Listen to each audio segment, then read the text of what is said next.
In a quaint village nestled between emerald hills and a shimmering lake, there lived a young girl named Arara.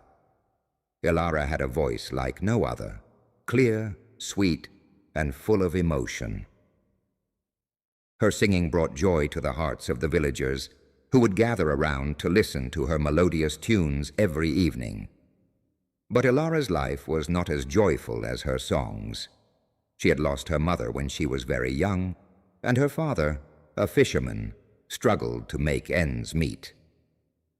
They lived in a small, weather-worn cottage by the lake, where Arara would often sit by the window, gazing at the water and singing her heart out, dreaming of a better life. One fateful autumn day, a fierce storm swept through the village.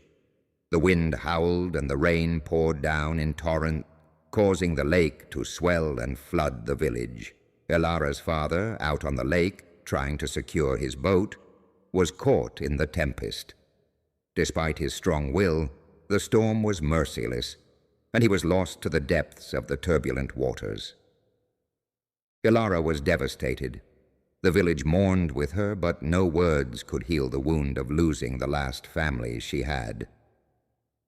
Her songs, once filled with joy and hope, turned into mournful laments that echoed through the silent streets.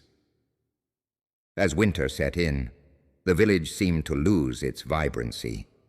The laughter of children grew faint, and the bustling market became a shadow of its former self.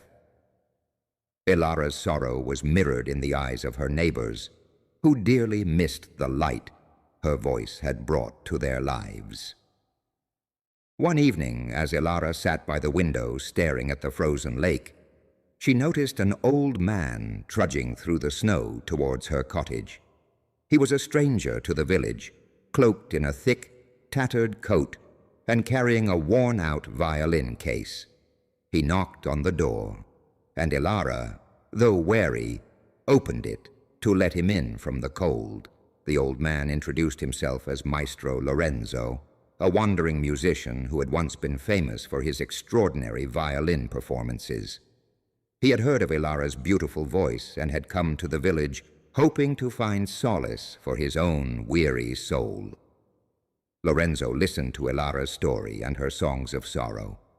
Touched by her pain and the beauty of her voice, he decided to stay and teach her to play the violin.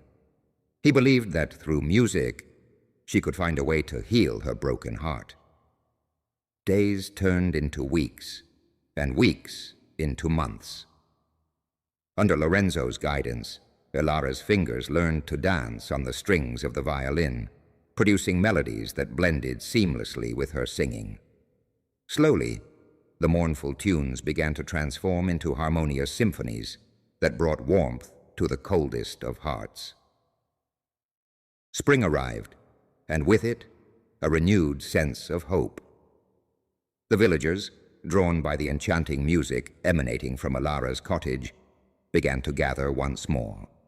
The market thrived, children played in the streets, and laughter returned to the village.